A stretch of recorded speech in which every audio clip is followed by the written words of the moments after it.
तो बच्चों आज हम डिस्कस करने वाले हैं इन्वर्स ट्रिग्नोमेट्रिक फंक्शन।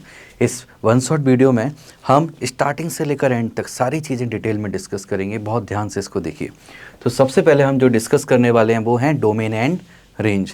जैसे डोमेन एंड रेंज बहुत ज़रूरी होती है इन्वर्स ट्रिग्नोमेट्री में, बिकॉज यहाँ पर ही हमें फंसाया जाता है। जैसे आप लोगों ने ट्रिग्नोमेट्री पढ़ा होगा, पर ट्रिग्नोमेट्री में आपको कन्फ्यूजन बहुत रहता है कि क्वेश्चन को हम सॉल्व करते हैं और एवरी स्टेप के बाद बहुत सारे अलग अलग डायरेक्शन में हम फॉर्मूले अप्लाई कर पाते हैं और हर फार्मूला हमें एक अलग दिशा में लेकर जाता है और हमें समझ में नहीं आता कौन सा फार्मूला लगाएं, और डिपेंड करता है हमारे एक्सपीरियंस पर, ऑब्जर्वेशन पर कि हमें आखिर फाइनल पहुंचना कहाँ है। तो इसलिए ट्रिग्नोमेट्री एक कन्फ्यूजिंग चैप्टर हो जाता है काफ़ी। बट इन्वर्स ट्रिग्नोमेट्री नाम से हमें लगता है इन्वर्स मतलब उल्टा, मतलब डिफ़िकल्ट होना चाहिए, बट ऐसा होता नहीं है। इन्वर्स ट्रिग्नोमेट्री में कन्फ्यूजन नहीं है क्योंकि उतने फॉर्मूले ही नहीं है, इसलिए एक फार्मूला लगाओगे हर स्टेप पर और एक ही आंसर आपको मिलेगा। तो इसलिए यहाँ फंसाया कहाँ जाएगा, फंसाया जाता है डोमेन और रेंज में डिफरेंट फंक्शंस के। तो ये हमें अच्छे से समझना है। तो चलिए हम इसमें आगे बढ़ते हैं। तो ये डोमेन और रेंज है। तो जैसे कि आप लोगों को ट्रिग्नोमेट्री की डोमेन और रेंज पहले से पता होगी, तो उससे रिलेट करके ही मैं आपको यहाँ समझा देता हूँ। जैसे साइन एक्स वहाँ होता था, यहाँ साइन इन्वर्स एक्स है। तो वहाँ साइन एक्स जो होता था उसका जो डोमेन होता था वो ऑल रियल नंबर होता था, पर जो रेंज था वो -1 से +1 होता था। तो जितने भी ट्रिग्नोमेट्री फंक्शन थे जो हमने पढ़े थे, साइन कॉस टैन सारे, उनकी जो रेंज थी वो यहाँ क्या बन जाता है, डोमेन। तो साइन एक्स का जो रेंज था -1 से 1, यहाँ क्या बन गया, डोमेन। और इसके अकॉर्डिंग जो आंसर मिलेगा ये क्या आएगा, -π/2 से +π/2। सर ऐसा क्यों, वहाँ पर तो डोमेन रियल नंबर होता था तो यहाँ रेंज भी रियल नंबर होनी चाहिए।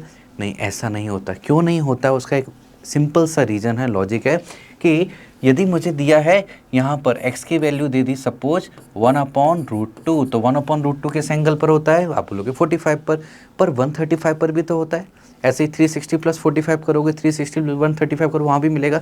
मतलब एक x की वैल्यू पर बहुत सारे y की वैल्यू आ जाएंगी, तो ये बहुत कन्फ्यूजन हो जाता है। इसलिए क्या किया गया, एक रूल बनाया गया इन्वर्स ट्रिग्नोमेट्री में, एक x डालने पर एक ही y मिलना चाहिए। तो इसलिए रिस्ट्रिक्शन डाल दिया कि x तो -1 से 1 आएगा, बट y -π/2 से +π/2 में ही वैल्यू रखेगा। इसके आगे पीछे भी हो सकते थे बट उनको डिनाई कर दिया गया, जिससे कंफ्यूजन ना हो और ये अच्छा फंक्शन बना रहे।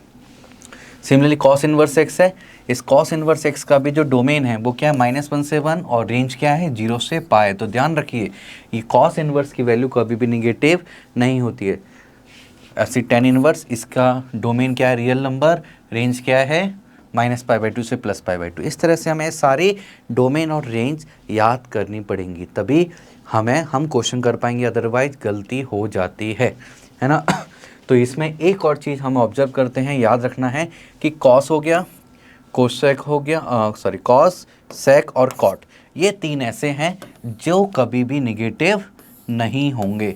इनकी रेंज के अकॉर्डिंग आप देख सकते हो। और याद रखने का एक सिंपल तरीका भी बताता हूँ। सिंपल क्या करो, साइन इनवर्स और कॉस इनवर्स इन दोनों की याद कर लो। साइन इनवर्स और कॉस इनवर्स इन दोनों की याद कर लो। जैसे ही इन दोनों की रेंज याद हो गई, तो जैसे साइन की मैं बात करता हूँ -π/2 से +π/2, तो साइन -π/2 से +π/2 है। तो सिमिलरली देखोगे जो टेन इनवर्स है, टेन इनवर्स भी क्या है, -π/2 से +π/2। बस क्या डिफरेंस आ गया, बड़े ब्रैकेट से ओपन इंटरवल आ गया, क्लोज इंटरवल से क्या आ गया है, ओपन इंटरवल। और कॉस इनवर्स की भी यदि कोसेक इनवर्स की बात करें तो -π/2 से +π/2, कोसेक साइन का उल्टा होता है। तो सेम चीज़ है, बस क्या कर दिया, इनका जो मिडिल पॉइंट है -π/2 से +π/2, उसको रिमूव कर दिया। क्यों रिमूव कर दिया, क्योंकि 0 हम डालेंगे तो कोसेक इनवर्स क्या देगा, वो हमें इनफाइनाइट वैल्यू देता है। इसलिए हम उसको, या ऐसा बोलो सॉरी, कि x को इनफाइनाइट डालेंगे तो हमें क्या मिलेगा, कोसेक इनवर्स की वैल्यू 0 मिलेगी, और इनफाइनाइट हम डाल नहीं सकते, इसीलिए हमने 0 को रिमूव किया। सिमिलरली यहाँ पर देखो कोस इनवर्स का याद कर लिया, 0 से π क्लोज इंटरवल। तो यहाँ पर देखोगे कॉट इनवर्स, तो कॉट इनवर्स का भी 0 से π होता है, बस क्लोज इंटरवल की जगह क्या होता है, ओपन इंटरवल। जैसे साइन इनवर्स और टेन इनवर्स में बस ब्रैकेट का अंतर था, सिमिलरली कॉस इनवर्स और कॉट इनवर्स बस ब्रैकेट का अंतर है। और कॉस का उल्टा सेक इनवर्स होता है, दैट्स वाई सेक इनवर्स में भी देखो 0 से π है और मिडिल पॉइंट हटा दिया, कौन सा, π/2, क्योंकि π/2 तब मिलेगा जब x को हम क्या डाल देंगे, x को हम इनफाइनाइट डाल देंगे। तो आई होप आपको थोड़ा समझ में आया होगा डोमेन और रेंज कैसे इनको लिखोगे तो आसानी से याद हो जाएंगे। चलिए हम इन पर क्वेश्चन सॉल्व करते हैं। अब क्वेश्चन आता है जैसे कि यहाँ लिखा हुआ है फाइंड द प्रिंसिपल वैल्यू। अब ये प्रिंसिपल वैल्यू का मतलब क्या होता है?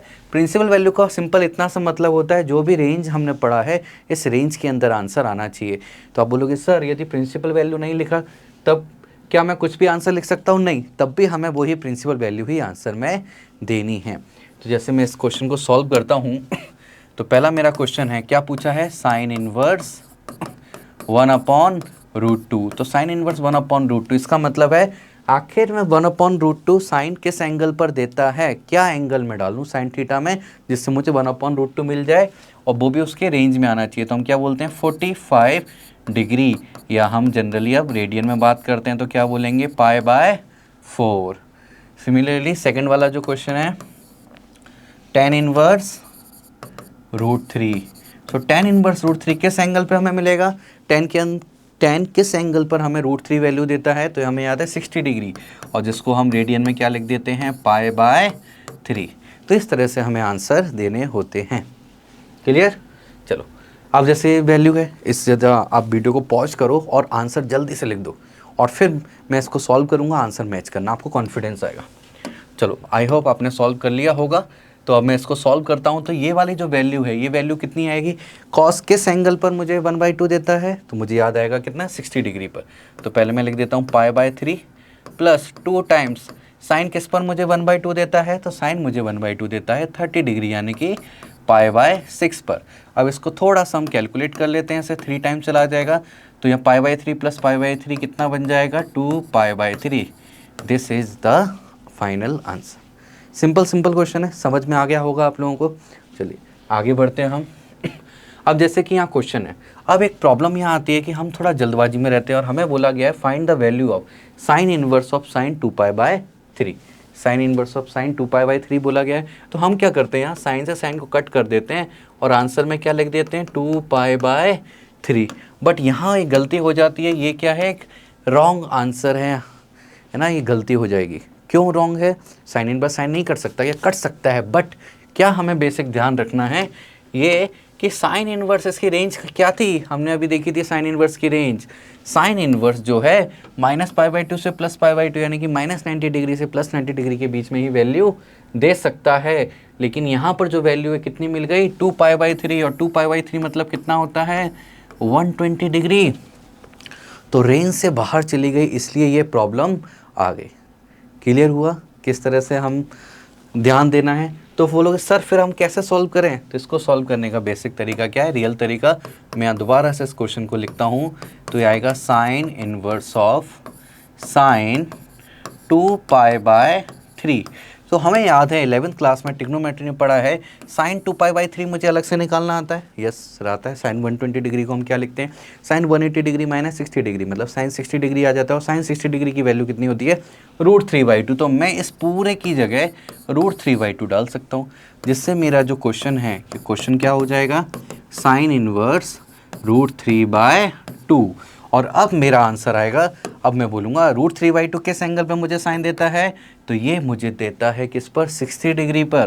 तो इसलिए फाइनल आंसर मुझे क्या मिलेगा? π/3। आई होप आपको क्लियर हुआ होगा, समझ में आया होगा किस तरह से मुझे आंसर देना है। चलिए नेक्स्ट हम आगे बढ़ते हैं। इसी में नेक्स्ट क्वेश्चन जो है, सेकेंड क्वेश्चन क्या है?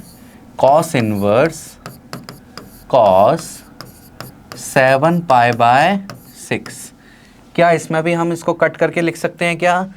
ऐसा कट कर सकते हैं क्या? नहीं, बिल्कुल नहीं कर सकते। क्यों? क्योंकि फिर 7π/6 आएगा। लेकिन हमें मालूम है कॉस इनवर्स की रेंज क्या होती है? 0 से π, और 7π/6 π से बड़ी वैल्यू है, इसलिए हम ऐसा नहीं कर सकते।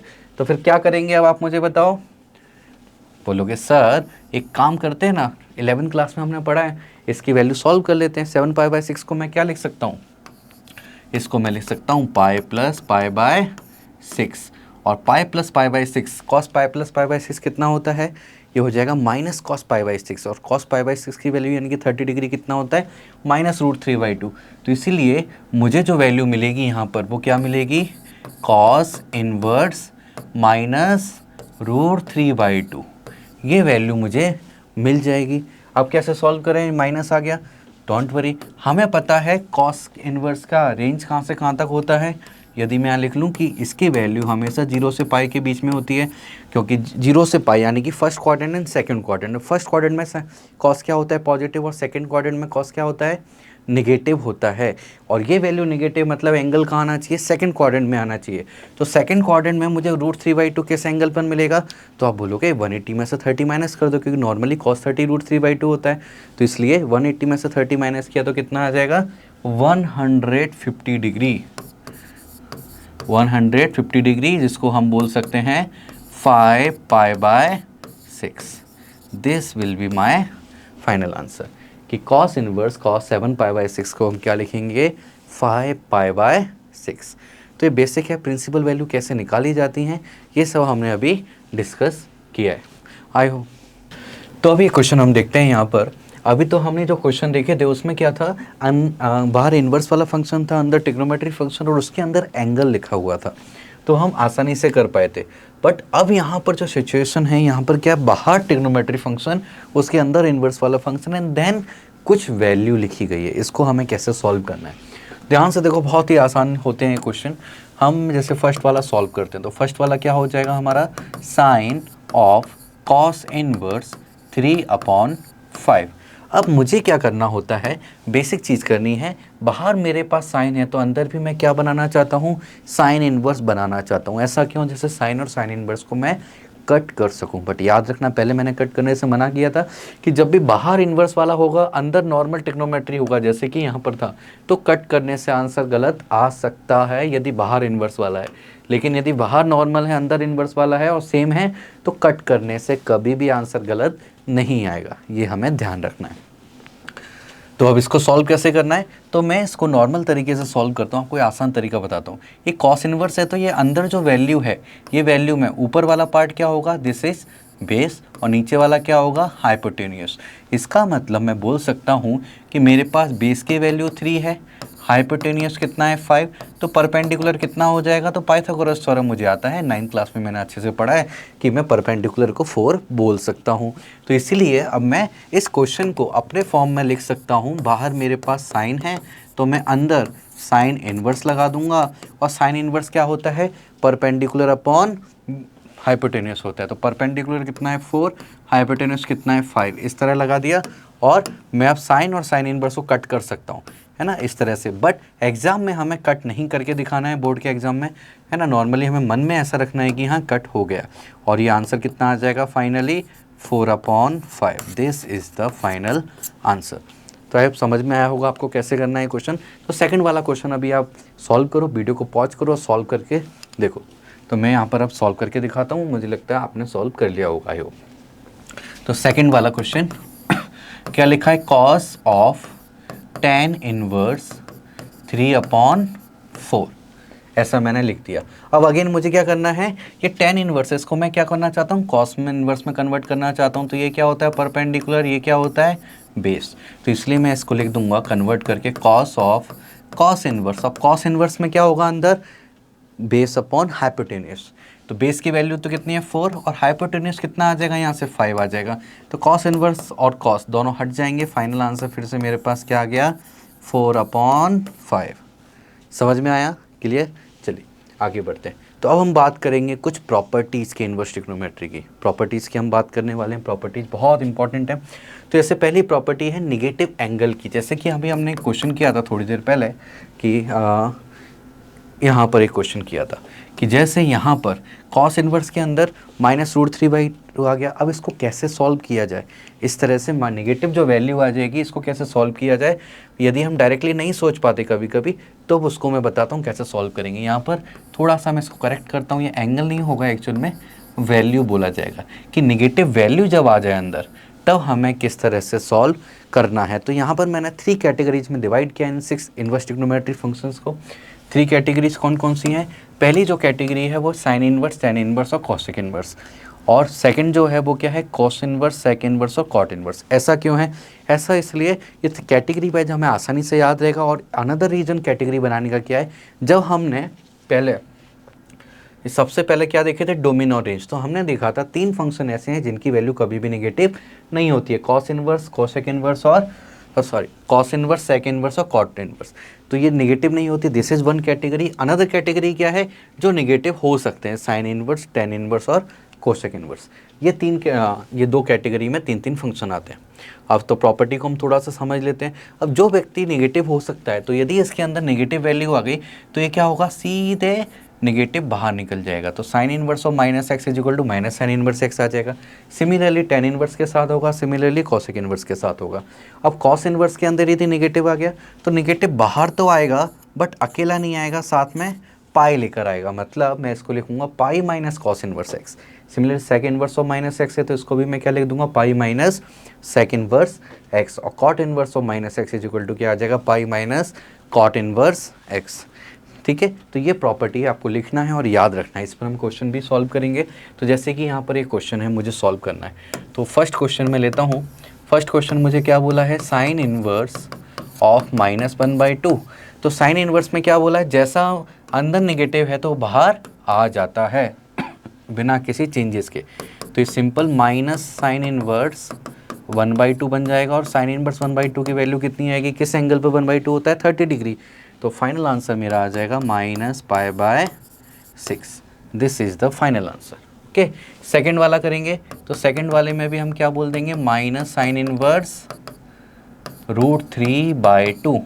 तो फाइनल आंसर कितना आ जाएगा, -π/3, क्योंकि 60 डिग्री पर होता है √3/2। एंड लास्ट वाला यदि हम देखें, थर्ड वाला टेन इनवर्स। टेन इनवर्स भी क्या करता है, माइनस को नॉर्मली बाहर निकाल देता है। तो माइनस ऑफ टेन इनवर्स 1/√3, और ये एंगल होता है 30 डिग्री। तो ये आ जाएगा -π/6। क्लियर। तो ये हमने फर्स्ट कैटेगरी वाले क्वेश्चन की। ऐसे सेकंड कैटेगरी वाला भी सॉल्व करते हैं। तो यहाँ पर मैंने ये क्वेश्चन लिया है। तो फर्स्ट क्वेश्चन है कॉस इनवर्स -1/√2। तो कॉस इनवर्स के लिए हमने क्या पढ़ा था, माइनस बाहर आएगा लेकिन किसके साथ, पाई के साथ। पाई माइनस कॉस इनवर्स एक्स बनेगा। तो पाई माइनस कॉस इनवर्स एक्स बनेगा। तो इसलिए मैं यहाँ पर लिख दूंगा पाई माइनस कॉस इनवर्स 1/√2। तो ये आ जाएगा पाई माइनस 1/√2 कब होता है, π/4 पर। तो फाइनल आंसर कितना आ जाएगा, 3π/4। तो बोलोगे सर ये तो सेकंड क्वाड्रेंट में आ गया, तो हम तो पहले ही सीख चुके हैं सेकंड क्वाड्रेंट में निकालने के लिए। या सेकंड क्वाड्रेंट में डायरेक्टली सोच पाते हो, डायरेक्टली लिख सकते हो। ये किस लिए है कि कभी कभी हमारे लिए सोचना उतना आसान नहीं हो पाता है, तो इसलिए हम इस मेथड को यूज करते हैं, इस प्रॉपर्टी को यूज करते हैं, जिससे ज़्यादा हमें सोचना नहीं पड़ता। एक ईजी मेथड से हम directly without any confusion answer तक पहुँच जाते हैं। क्लियर। इसी तरह सेकंड वाला सॉल्व करते हैं। सेकंड में भी माइनस बाहर आएगा बट किसके साथ, पाई के साथ। तो ये बन जाएगा पाई माइनस कॉस इनवर्स 1/2। तो ये आ जाएगा पाई माइनस 1/2 कब होता है, 60 डिग्री, π/3। तो फाइनल आंसर कितना आ जाएगा, 2π/3। तो एक और चीज़ ध्यान रखना, अंदर नेगेटिव वैल्यू थी लेकिन फाइनल वैल्यू आंसर क्या आ रहा है, फिर भी पॉजिटिव आ रहा है। इसलिए हमने डिस्कस किया था कॉस इनवर्स, सेक इनवर्स और कॉट इनवर्स, ये तीनों लोग कभी भी नेगेटिव वैल्यू नहीं देते हैं, कभी नेगेटिव नहीं होते हैं। यहाँ कॉट इनवर्स के लिए बात कर लेते हैं। तो ये भी क्या हो जाएगा, पाए बाहर लेके माइनस आ जाएगा, सॉरी कॉट आएगा, कॉट इनवर्स 1/√3। तो पाए माइनस 1/√3 कब होता है, π/3 पर। सॉरी इसको मैं करेक्ट कर दूँ, π/3 पर होता है। इसको भी अच्छे से लिख देते हैं, π/3। तो ये फाइनल आंसर कितना आ जाएगा, 2π/3। This is the final answer.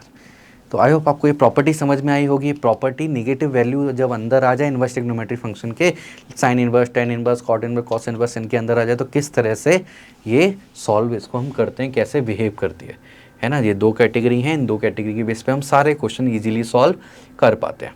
अब ये आइडेंटिटी बहुत ज़रूरी है। जैसे कि 10th क्लास में 3 आइडेंटिटी पढ़ी थी ट्रिग्नोमेट्री में, sine square theta plus cos square theta is equal to 1 plus tan square theta is equal to sec square theta. इस तरह की जो आइडेंटिटी थी, सिमिलरली इन्वर्स ट्रिग्नोमेट्री में भी आइडेंटिटी होती है, पर ये वहाँ से भी ज़्यादा ईजी होती है। ये आइडेंटिटी क्या है कि sine inverse x plus cos inverse x π/2 होता है, tan inverse x plus cot inverse x π/2 होता है, cosec inverse x plus sec inverse x भी π/2 होता ही है। तो तो आइडेंटिटी पर हम ये क्वेश्चन करते हैं। यहाँ पर एक क्वेश्चन हमें दिखाई दे रहा है, sine of sine inverse 1/5 plus cos inverse x is equal to 1। जरा ध्यान से हम देखें, मैं साइन को इधर भेजना चाहता हूँ, तो ये क्वेश्चन क्या बन जाएगा, ये क्वेश्चन ऐसा लिखेंगे हम, sine inverse of 1/5 plus cos inverse x is equal to sine inverse 1 आ जाएगा। और हमें पता है साइन इनवर्स 1 की वैल्यू क्या होती है, π/2। π/2 पर ही एंगल पे तो साइन हमें 1 देता है। यदि ऐसा मैंने लिख दिया तो हमें ये समझ में आ गया, देश प्लस देश इज इक्वल टू क्या मिल रहा है हमें, π/2। मतलब ये तो जो फर्स्ट आइडेंटिटी थी यही बन रही है, और इसका मतलब ये π/2 तब आएगा जब ये दोनों क्या होने चाहिए, सेम होने चाहिए। और इनको सेम करने के लिए बोलेंगे दोनों सेम होने चाहिए, इसका मतलब x की वैल्यू क्या होनी चाहिए, डेफिनेटली 1/5। ये आंसर हमें मिल जाएगा। समझ में आया आइडेंटिटी को कैसे यूज करना है। चलिए एक और क्वेश्चन हम इस पर करते हैं इसी तरह का, जैसे ये क्वेश्चन है। इस क्वेश्चन में यदि मैं देखता हूँ तो sine inverse x/5 plus cosec inverse 5/4 is equal to क्या लिखा हुआ है, π/2 लिखा हुआ है। तो मैं क्या करता हूँ, इसको उधर शिफ्ट कर देता हूँ। जैसे ही मैं इसको दूसरी तरफ शिफ्ट करूँगा मुझे क्या मिलेगा, sine inverse x/5 is equal to π/2 minus cosec inverse 5/4। अब जरा आइडेंटिटी पर जाते हैं, आइडेंटिटी नंबर 3। तो आइडेंटिटी नंबर 3 हमें क्या बताती है, cosec inverse x plus sec inverse x is equal to π/2। यदि मैं कॉसेक इनवर्स x को RHS में शिफ्ट कर देता हूँ तो π/2 माइनस कॉसेक इनवर्स x मुझे क्या दे देगा, सेक इनवर्स x। सिमिलरली तो यहाँ पर ये जो वैल्यू है, ये वैल्यू मुझे क्या मिलने वाली है, सेक इनवर्स 5/4। तो साइन इनवर्स x/5 इसकी वैल्यू किसके इक्वल हो गई, सेक इनवर्स 5/4। अब एक और चीज़ है, सेक इनवर्स को मैं कॉस इनवर्स में लिखना चाहता हूँ या साइन इनवर्स में। एक काम करते हैं, साइन इनवर्स में लिख देते हैं, क्योंकि sine inverse is equal to sine inverse हो जाएगा, ज़्यादा अच्छा होगा। तो मैं साइन इनवर्स में लिखने के लिए पहले LHS में लिख देता हूँ, साइन इनवर्स x/5, और यहाँ पर साइन इनवर्स लगा देता हूँ। अब मुझे पता है ये वैल्यू क्या होती है, हाइपोटेनियस, और ये क्या है, बेस। साइन इनवर्स क्या होता है, परपेंडिकुलर अपॉन हाइपोटेनियस। तो इसलिए परपेंडिकुलर की वैल्यू कितनी आ जाएगी, यहाँ से 3, और नीचे कितना आ जाएगा, हाइपोटेनियस 5। और नाउ कंपेयर कर देते हैं हम इन दोनों को इन दोनों ही वैल्यू को हम क्या करेंगे, कंपेयर। ये दोनों इसके इक्वल होनी चाहिए, that's why x/5 is equal to 3/5। Cut कर दो तो x इज इक्वल टू मुझे फाइनली कितना मिल गया, 3। ये मेरा आंसर आ जाएगा। तो इस तरह से हम यूजिंग आइडेंटिटी क्वेश्चन सॉल्व कर सकते हैं। आई होप आपको समझ में आया होगा।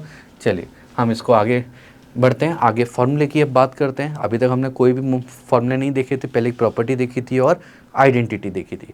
अब यहाँ फॉर्मूले की यदि हम बात करें तो formula sine inverse x plus sine inverse y का इस तरह फॉर्मूला है, sign inverse x minus sine inverse y। दोनों ही फॉर्मूले में क्या डिफरेंस है, यहाँ प्लस है तो दैट्स वाई यहाँ भी प्लस आ जाता है, और यदि यहाँ माइनस है तो यहाँ भी माइनस आ जाता है। ये उसी की तरह आपको दिखेगा जैसे sine a plus B sine a minus B का फॉर्मूला ट्रिग्नोमेट्री में याद किया था। अब यहाँ कॉस इनवर्स में देखें तो यहाँ प्लस है तो यहाँ माइनस है, यहाँ माइनस है तो यहाँ प्लस है। जैसा कॉस a प्लस बी और कॉस a माइनस बी में होता था, सेम पैटर्न यहाँ पर फॉलो होता है।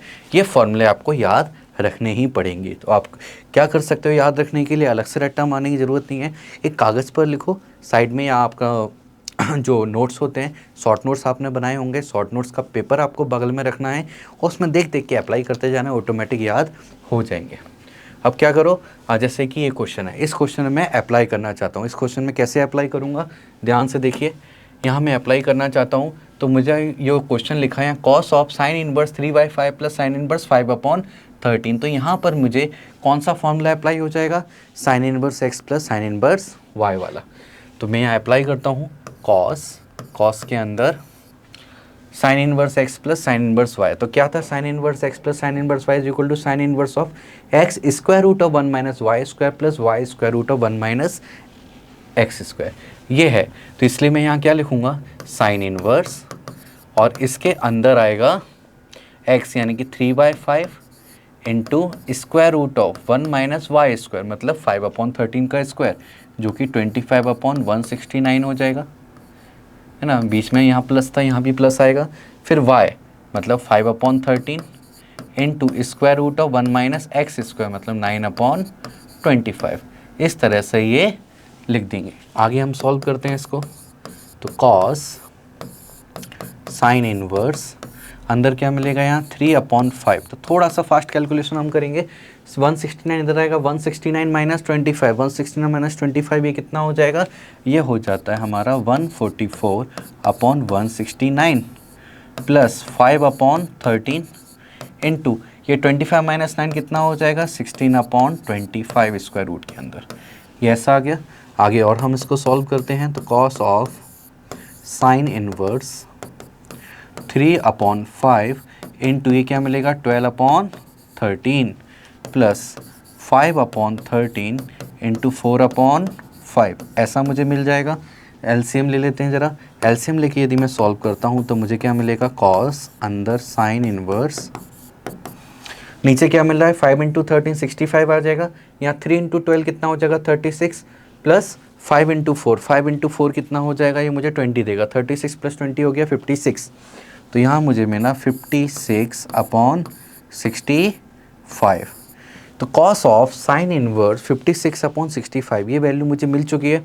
अब ये जो वैल्यू मिल गई है, लेकिन अब मुझे अंदर क्या चाहिए, मैं यहाँ पर कॉस इनवर्स बनाना चाहता हूँ। क्यों, जिस तभी कॉस और कॉस इनवर्स को मैं क्या कर पाऊँगा, कट कर पाऊँगा। तो इसके लिए मुझे ये चीज़ क्लियर है कि यहाँ ये क्या है, परपेंडिकुलर है, ये क्या है, हाइपोटेन्यूस है। मुझे क्या निकालना है, बेस निकालना है। बट नंबर थोड़े से बड़े लग रहे हैं तो मैं अलग से कैलकुलेशन कर लेता हूँ। बेस इज इक्वल टू क्या होगा, स्क्वायर रूट ऑफ हाइपोटेन्यूस का स्क्वायर माइनस बेस का स्क्वायर, सॉरी परपेंडिकुलर का स्क्वायर। तो यहाँ अब ये बड़े नंबर से या तो इनके स्क्वायर कैलकुलेट करके देन सब्ट्रैक्ट करें, ऐसा लेकिन हम नहीं करते, हम स्मार्ट वर्क करते हैं। ए स्क्वायर माइनस बी स्क्वायर लगा देते हैं। तो एक बार क्या हो जाएगा 65 प्लस 56 और एक बार हो जाएगा 65 माइनस 56 स्क्वायर रूट के अंदर। अब जरा इन दोनों को ऐड करो, 65 प्लस 56, 65 प्लस 56 ये कितना हो जाता है, ये बन जाता है 121। और दोनों को यदि मैंने सब्ट्रैक्ट किया तो ये मुझे क्या दे देगा 9, और इनका स्क्वायर रूट भी अच्छा 11 इंटू 3, मतलब बी की वैल्यू कितनी आ गई मेरे पास 33। बी मतलब बेस, बेस मेरे पास आ चुका है 33। तो इसीलिए अब हम यहाँ से बोल सकते हैं कि कॉस ऑफ अंदर साइन इनवर्स को मैं कॉस इनवर्स लिखना चाहता हूँ, वो क्या आएगा, बेस अपॉन हाइपोटेन्यूस। बेस कितना है मेरे पास 33, हाइपोटेन्यूस कितना है 65। तो कॉस और कॉस इनवर्स चले जाएंगे तो फाइनल आंसर मुझे क्या मिल जाएगा 33/65। तो इस तरह से sine inverse X plus sine inverse Y वाला फॉर्मूला यूज करके हम लोग आंसर लिख सकते हैं। आई होप आपको क्लियर हुआ होगा। चलिए और इस पर क्वेश्चन करते हैं हम आगे हैं, और फॉर्मूलों को समझते हैं, देन क्वेश्चन करते जाएंगे। यहाँ पर टेन इनवर्स वाले फॉर्मूले हैं। Tan inverse X plus tan inverse Y होता है, tan inverse X plus Y upon 1 minus X Y. तो यहाँ प्लस है तो यहाँ प्लस, नीचे माइनस, जब यहाँ माइनस आ गया ऊपर माइनस नीचे प्लस। और एक 2 टेन इनवर्स एक्स का फॉर्मूला हमें याद रखना है, tan inverse 2x upon 1 minus x square. इसको ऐसा भी बोल सकते हो कि y की जगह मैंने x डाल दिया तो ये फार्मूला और ये फार्मूला सेम बन जाता है ना, वो वाला फार्मूला इसमें कन्वर्ट हो जाता है। ओके, तो चलिए इस पर हम यदि क्वेश्चन सॉल्व करें तो जैसा ये क्वेश्चन है, हमें बोला है प्रूव करो। तो प्रूव करने के लिए क्या करना पड़ेगा, LHS लेना पड़ेगा और tan inverse X plus tan inverse Y वाला फॉर्मूला लगाना पड़ेगा। तो मैंने LHS ले लिया। तो नाउ टेन इनवर्स मैं लिख लेता हूँ, LHS क्या है, tan inverse 1/7 plus tan inverse 1/13 ये है। इसको मैं सॉल्व करना चाहता हूँ तो आ जाएगा tan inverse x plus Y मतलब 1/7 plus 1/13 upon 1 minus X into Y, 1/7 into 1/13। तो यहाँ आ गया टेन इनवर्स, एलसीएम यदि ले लेंगे तो कितना आ जाएगा 7 इंटू 13 आ जाएगा। यहाँ पर 13 प्लस 7 इस तरह से आ गया। यहाँ भी 7 इंटू 13 माइनस 1/7 इंटू 13 इस तरह आ जाएगा। चीज़ों को कुछ कट कर देते हैं, 7 इंटू 13 7 इंटू 13 ये हमारी चीज़ें कट हो जाएंगी।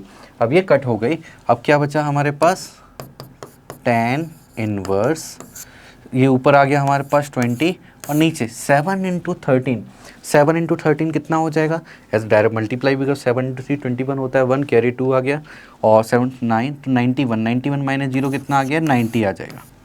तो ये 90 आ गया हमारे पास। तो हम बोलेंगे 0 से 0 कट हो गया तो मुझे क्या मिला फाइनली टेन इनवर्स 2/9। क्या टेन इनवर्स 2/9 यही मुझे RHS दिया गया है, yes this is our RHS required. तो ये हम बोलेंगे हैंस प्रूफ। तो इस तरह से simple tan inverse x plus tan inverse y का फॉर्मूला अप्लाई किया और इससे क्या हो गया, हम प्रूफ कर पाए इजीली। क्लियर, समझ में आया? चलो हम थोड़ा सा आगे बढ़ते हैं।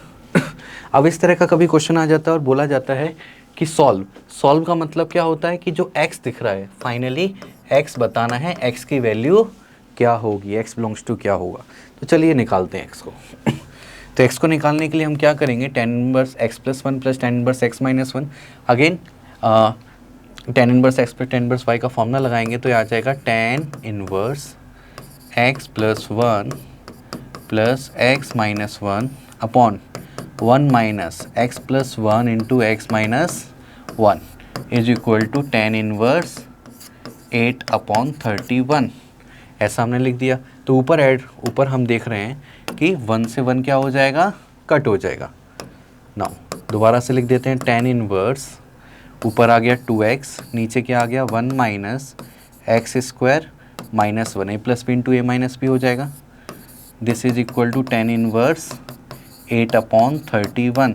तो यदि हम साफ साफ दिख रहे हैं यहाँ tan इनवर्स है, tan इनवर्स है, तो ये वाली जो वैल्यू है, ये पूरी वैल्यू इसके इक्वल होनी चाहिए, है ना। तो हम डायरेक्टली इक्वेट कर देते हैं, इक्वेट करके हम अच्छे से सॉल्व कर पाएंगे। तो मैंने डायरेक्टली इक्वेट किया और हाँ इसको थोड़ा सॉल्व भी कर देते हैं, माइनस हो जाएगा प्लस हो जाएगा, तो मिलेगा 2x upon 2 minus x square is equal to 8 upon 31। अच्छा, कुछ कट होने के लिए मिल रहा है तो हम कट कर देते हैं थोड़ा कैलकुलेशन कम करने के लिए। तो ये 2 से 8 कितना टाइम, 4 टाइम कट हो जाएगा। अब जैसे ही 4 टाइम कट हो गया, अब हम क्रॉस मल्टीप्लाई कर देते हैं तो ये कितना आ जाएगा 31x is equal to 8 minus 4x square. सबको LHS में लेकर आ गए, या इधर लिख देते हैं हम LHS में सबको लेकर आ गए। क्या आ गया 4x square plus 31x minus 8 is equal to 0। इस तरह से आ जाएगा। अब इसको हमें फैक्टराइज करना है, तो फैक्टराइज करने के लिए हम क्या करेंगे, ये 4 इंटू 8 क्या होता है 32, तो 32 में इसको ब्रेक करना है, तो 4x square plus 32x minus x minus 8 is equal to 0। तो 4x कॉमन आ गया तो x प्लस 8 माइनस कॉमन आ गया x plus 8 is equal to 0। x plus 8 into 4x minus 1 is equal to 0। तो x की यहाँ दो वैल्यू आ गई, माइनस 8 और प्लस का 1/4। तो x की हमारे पास कितनी वैल्यू आ चुकी है, यहाँ पर 2 वैल्यू आ चुकी है और दिस इज द आंसर। ये आंसर में हम यहाँ पर लिख देंगे। समझ में आया? बट कभी कभी क्या होता है पता है ना, ये 2 आंसर आ जाते हैं लेकिन ना उसमें से हमें सिंगल आंसर सिलेक्ट करना होता है। तो हम इसके लिए क्या करेंगे, वैल्यू को डाल के देख लेते हैं। तो यदि मैंने 1/4 को इधर डाला तो ये मुझे क्या मिलेगा 5/4 मिलेगा। 1/4 को डाला तो 1/4 डालने पर ये नेगेटिव में -3/4 मिलेगा। तो एक पॉजिटिव एक नेगेटिव कट होके पॉजिटिव आ सकती है। अब यदि -8 में डालता हूँ तो -8 डालने से मुझे क्या होगा, ये -8 वैल्यू डालने से ये वैल्यू नेगेटिव आने वाली है और ये वैल्यू भी क्या आने वाली है नेगेटिव, क्योंकि ये -7 आएगा, माइनस बाहर निकल जाएगा। ये क्या आएगा -9 आएगा, माइनस ही बाहर आ जाएगा। लेकिन ये वैल्यू कैसी है, पॉजिटिव वैल्यू है। तो नेगेटिव नेगेटिव नेगेटिव रहेगा, ऐड होने पर ये पॉजिटिव है, तो इस पर ये एक्सेप्टेबल नहीं होगा। इसलिए हम केवल +1/4 वाले आंसर को ही इंक्लूड करेंगे। यहाँ गलती होती है, इसको ध्यान रखना है। ओनली x की वैल्यू क्या लेनी है हमें 1/4। तो हमें ये 3 फॉर्मूले और देखने हैं यहाँ पर। इसको डबल एंगल का फॉर्मूला बोला जाता है। कि डबल एंगल का फॉर्मूला क्यों बोला जाता है, क्योंकि ये जो पार्ट होता है दिस इज एंगल और आगे क्या है 2 डबल एंगल। जैसे कि tan 2 theta, sin 2 theta, cos 2 theta हमने पढ़े थे ट्रिग्नोमेट्री में।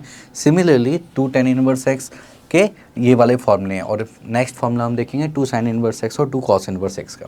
तो 2 tan इनवर्स x का जो फॉर्मूला है ये एक्चुअल में 3 तरीके से लिखा जा सकता है। एक बार साइन इनवर्स के टर्म में 2x अब 1 + x स्क्वायर, कॉस इनवर्स लिखा तो 1 - x square upon 1 + x square, और tan इनवर्स लिखा तो 2x अपन 1 - x स्क्वायर। और इसको हम ऐसे भी सोच सकते हैं, कैसे कि ये परपेंडिकुलर ये हाइपोटेन्यूस है, उस बेस अपॉन हाइपोटेन्यूस, और ये परपेंडिकुलर अपॉन बेस, उस बेसिस पे भी हम इसको सोच के प्रूव भी कर सकते हैं। पर हमें प्रूव करने की ज़रूरत नहीं, हमें याद होना चाहिए, तुरंत हमें एग्जाम में लगाना पड़ेगा। तो चलिए इस पर एक क्वेश्चन देखते हैं हम। तो जैसे कि एक क्वेश्चन है यहाँ पर 2 tan inverse 1/2 plus tan inverse 1/7 is equal to tan inverse 31/17 है, ये हमें प्रूव करना है। तो क्या मैं tan inverse x plus tan inverse y लगा सकता हूँ, क्या लगा देता, लेकिन एक प्रॉब्लम है, क्या दे 2, ये जो 2 है ये मुझे डायरेक्टली लगाने नहीं देगा, तो इसलिए मुझे क्या करना पड़ेगा, पहले इसको 2 को हटाना पड़ेगा। अब 2 को हटाने का मतलब ये नहीं है 2 से डिवाइड कर दो, क्योंकि 2 से डिवाइड कर दिया तो फिर यहाँ 1/2 ये 1/2 आ जाएगा, बहुत ज़्यादा परेशानी हो जाएगी। तो बेटर है हम क्या करेंगे, ये वाला फॉर्मूला यूज करेंगे। कौन सा वाला फॉर्मूला, दिस वन, ये वाला 2 tan inverse x is equal to tan inverse 2x upon 1 minus x square. से 2 tan inverse single tan inverse में कन्वर्ट हो जाता है, डबल एंगल सिंगल एंगल में कन्वर्ट हो जाता है। तो मैं इसकी जगह लिखूंगा tan इनवर्स x की वैल्यू क्या है 1/2, तो हमारा फॉर्मूला क्या था tan 2x upon 1 minus x square. So 2 into 1/2 upon 1 minus 1/2 का स्क्वायर प्लस tan इनवर्स 1/7। अच्छा, और ये हमें प्रूव करना है, तो मैं यहाँ लेकर चल रहा हूँ क्या, LHS। So this is LHS वाला पार्ट है। तो इसको मैं यदि सॉल्व करता हूँ तो ये कट हो जाएगा, ये क्या मिलेगा मुझे 1/4 और ये 3/4 मिलेगा। तो मतलब ये मुझे मिल गया फाइनली, ऊपर 1 मिला, यहाँ पर 1/4, 1 माइनस 1/4 कितना हो जाएगा 3/4 हो जाएगा। तो tan इनवर्स 1/3/4, इसको मैं क्या लिख सकता हूँ, ये मैं लिखूँगा 4/3 प्लस tan इनवर्स 1/7, ऐसा मैं लिख दूंगा। नाउ इसको अब मैं सॉल्व करना चाहता हूँ, तो अब फिर से कौन सा फॉर्मूला लगेगा यहाँ पर, tan inverse x plus tan inverse y वाला, tan inverse x plus tan inverse y वाला फॉर्मूला लग जाएगा। तो ये बनेगा tan inverse 4/3 plus 1/7 upon 1 minus 4/3 into 1/7, ऐसा ही आ जाएगा मेरे पास। सो tan इनवर्स एलसीएम लेंगे तो कितना आ जाएगा यहाँ 28 प्लस 3 अपॉन 3 इंटू 7, नीचे 3 इंटू 7 मतलब 21 माइनस 4 अपॉन 3 इंटू 7। तो ऐसा हम जैसे ही मैंने लिखा तो 3 इंटू 7 कट हो जाएगा, और मुझे दिख रहा है कि यहाँ पर tan इनवर्स ऊपर क्या मिलेगा मुझे 31 और 21 माइनस 4 ये मुझे क्या दे देगा 17, और यही तो RHS था, दिस इज द RHS, और यही मुझे प्रूफ करना था। तो हम यहाँ से क्या बोल सकते हैं, हैंस प्रूफ। तो आई थिंक आपको समझ में आया किस तरह से डबल एंगल को सिंगल एंगल में कन्वर्ट किया, then tan inverse x plus tan inverse y वाला फॉर्मूला लगाया, और इजीली हम RHS को प्रूफ कर पाए। ओके, चलिए ये लास्ट फॉर्मूला है जो हमें समझना है, 2 sin इनवर्स x और 2 cos inverse x। 2 sin inverse x क्या होता है, sin inverse of 2x square root 1 minus x square, double angle single angle. Similarly 2 cos inverse x क्या होगा, cos inverse of 2x square minus 1। चलिए तो इस पर हम एक क्वेश्चन सॉल्व करते हैं। तो ये sine of 2 cos inverse minus 3/5 है, तो इसको मुझे क्या करना है, इसको मुझे सॉल्व करना है। तो यहाँ डबल एंगल किस में है, कॉस इनवर्स में है। अच्छा, लेकिन कॉस इनवर्स में एक और चीज़ मुझे दिखाई दे रही है, क्या दिखाई दे रही है, माइनस। तो और माइनस मुझे ना उतना पसंद नहीं आता, तो एक काम करते हैं पहले माइनस को सॉल्व कर लेते हैं। और माइनस को सॉल्व किससे करेंगे, याद करो फर्स्ट जो प्रॉपर्टी थी कि अंदर जो नेगेटिव वैल्यू आएगी उससे हम इसको सॉल्व कर लेते हैं। तो इसको सॉल्व करने के लिए हमें बाहर साइन है, अंदर ट्वाइस ऑफ, और यहाँ पर क्या आ जाएगा पाई, क्योंकि ये माइनस बाहर आएगा लेकिन किसके साथ, पाई के साथ। तो पाई माइनस कॉस इनवर्स 3/5, मैं इसको ऐसा लिखना चाहता हूँ थोड़ा सिंप्लीफाई करने के लिए। तो नाउ साइन अंदर क्या मिल गया 2 पाई माइनस 2 कॉस इनवर्स 3/5, ऐसा बन गया। तो अब ध्यान से देखो, ये वाली जो चीज़ है ये किसका काम करेगी, एक एंगल थीटा का काम करेगी। तो sine 2 pi minus theta, sine 2 pi minus theta क्या होगा, किस क्वाड्रेंट में आ जाएगा, ये फोर्थ क्वाड्रेंट में आ जाएगा, और फोर्थ क्वाड्रेंट में आएगा इसका मतलब साइन क्या हो जाएगा यहाँ निगेटिव। तो ये आ जाएगा माइनस साइन थीटा, और थीटा में कि मतलब क्या है 2 कॉस इनवर्स 3/5, ये ऐसा आ गया। अब हम हमारा डबल एंगल का फॉर्मूला लगा सकते हैं। तो डबल एंगल का फॉर्मूला यदि मैं लगाता हूँ यहाँ पर minus sine 2 cos inverse x, तो क्या फॉर्मूला था हमारा 2 cos inverse x, cos inverse 2x square minus 1। तो कॉस, यहाँ कॉस इनवर्स अंदर 2x square, 2 into x square, x की वैल्यू क्या है 3/5, तो 9/25 माइनस 1, इस तरह से आएगा। इसको हम यहाँ पर और आगे सॉल्व करते हैं। तो क्या आ जाएगा माइनस साइन अंदर क्या मिला मुझे कॉस इनवर्स, यहाँ 18/25, अब 18/25 है तो ये कितना हो जाएगा, 18 माइनस 25 अपॉन 25, थोड़ा सा और सॉल्व कर लेते हैं इसको हम। तो माइनस साइन कॉस इनवर्स, ये कितना आ गया, ये निगेटिव वैल्यू आएगी -7/25। फिर से माइनस आ गया, मतलब फिर से हमें प्रॉपर्टी अप्लाई करनी पड़ेगी। तो फिर से यदि मैं प्रॉपर्टी अप्लाई करने जाता हूँ तो माइनस साइन अंदर ये क्या आएगा, पाई माइनस कॉस इनवर्स 7/25, इस तरह से मैं लिख दूंगा। तो यहाँ माइनस साइन, अब साइन पाई माइनस, फिर से ये किसकी तरह काम करेगा, एक एंगल की तरह काम करेगा, थीटा या अल्फा कुछ भी नाम दे सकते हो। तो साइन पाई माइनस अल्फा ये किस क्वाड्रेंट में आ जाता है, ये फर्स्ट क्वाड्रेंट में सेकंड क्वाड्रेंट में आ जाता है पाई माइनस। और सेकंड में साइन क्या होता है, पॉजिटिव होता है, इसका मतलब जैसा है वैसा ही रहेगा। तो यहाँ कॉस इनवर्स 7/25। अब मुझे क्या करना है, इस कॉस इनवर्स को साइन इनवर्स में कन्वर्ट करना है, और मुझे मालूम है this is the value of base और ये क्या है, हाइपोटेन्यूज। तो यहाँ इन दोनों की हेल्प से मुझे क्या निकालना है, परपेंडिकुलर। क्या मुझे बता सकते हो परपेंडिकुलर क्या होगा, 625 इसका स्क्वायर होता है -49, तो 576 उसका स्क्वायर रूट लोगे तो कितना आ जाएगा 24। मतलब परपेंडिकुलर की वैल्यू कितनी आ चुकी है हमारे पास 24। तो is equal to minus sine और अंदर साइन इनवर्स कितना आ जाएगा, परपेंडिकुलर यानी कि 24 अपॉन हाइपोटेन्यूज 25, इस तरह से आ जाएगा। और मुझे यहाँ साफ साफ दिखाई दे रहा है साइन इनवर्स कट हो जाएगा, तो फाइनल आंसर मिलेगा -24/25। So this is the answer. तो हमने क्या किया इस क्वेश्चन में, पहले जो नेगेटिव था उसको हटाया, यूजिंग जो प्रॉपर्टी हमने पढ़ी थी कि अंदर नेगेटिव वैल्यू आ जाए इन्वर्स डिस्क्रिमिनेटिव फंक्शन में, तब हम क्या करते हैं, प्लस उसके बाद सॉल्व करने के बाद क्या किया, डबल एंगल का कॉस इन्वर्स वाला फॉर्मूला अप्लाई किया, कॉस इन्वर्स का फॉर्मूला अप्लाई किया, फिर एक और नेगेटिव आया, अगेन प्रॉपर्टी अप्लाई की, प्रॉपर्टी अप्लाई करके आया, देन कॉस इन्वर्स को साइन इन्वर्स में कन्वर्ट किया यूजिंग परपेंडिकुलर बेस और हाइपोटेन्यूज वाले बेसिक मेथड से, देन साइन इन्वर्स कट हो गया और हमारे पास फाइनल आंसर आ गया -24/25। ओके, तो आपको समझ में आया होगा डबल एंगल वाला फॉर्मूला हम कैसे यूज करते हैं। सो बच्चों, इस वीडियो में हमने स्टार्टिंग एकदम बेसिक से लेकर जितने भी फॉर्मूले होते हैं सारे फॉर्मूले हमने कवर किए, कंडीशंस, प्रॉपर्टी, इक्वेशंस, ये सारी चीज़ें हमने कवर की हैं। तो आई होप आपको ये सारी चीज़ें रिवाइज हो गई होंगी और आप कोई भी क्वेश्चन इसका अच्छे से सॉल्व कर सकते हो। Thank you very much.